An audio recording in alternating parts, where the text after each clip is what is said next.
More now on the war in Syria, and Syria's fractured opposition and rebel groups are currently meeting in the Saudi Arabian capital of Riyadh. Now, Gulf leaders have also begun to arrive in Saudi Arabia for a regional summit.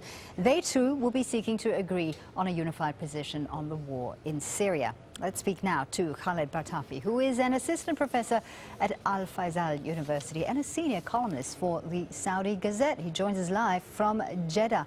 Thank you, sir, for being with us. Now, as these two summits got underway, is it a coincidence that they're both being held in the same city at the same time?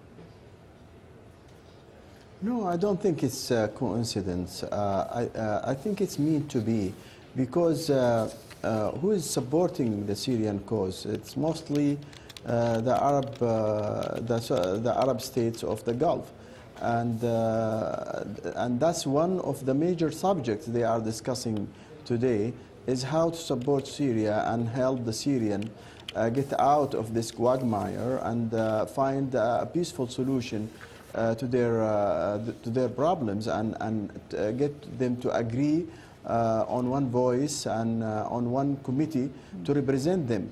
At the same time, the Syrian conference is going on, trying to achieve exactly that goal. They are looking for the same goal the GCC summit is trying to achieve. Right. Now, as these two summits get underway, the West has shifted ground on the Syrian leader, President Assad, playing a transitional role. Their priority now is fighting ISIL.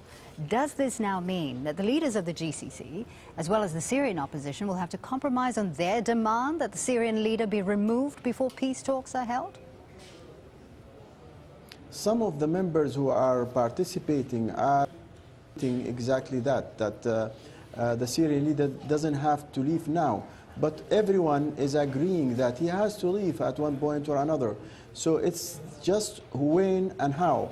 That is the question. And some of them are saying he should wait a little bit, but they are not sure of what rule he should get.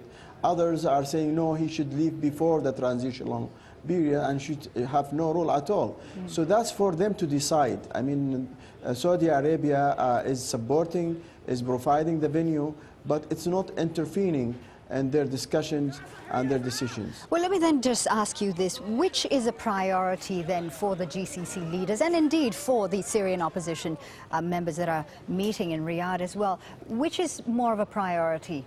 Defeating ISIL or making sure that Assad leaves? Is why ISIL, Daesh, is there.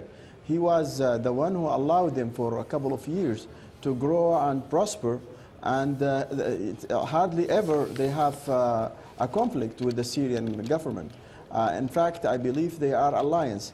So Daesh and the other militias, and whether it's Shiite or Sunnis, are, because of his policies, they are there. So he is the source of the problem, and he is the problem itself, and he cannot be part of the solution. Thank you so much, Mr. Khaled, for being with us. Khaled Batarfi there from the Saudi Gazette. Now, Republican presidential hopeful Donald Trump is facing a backlash from across the political spectrum after calling for Muslims to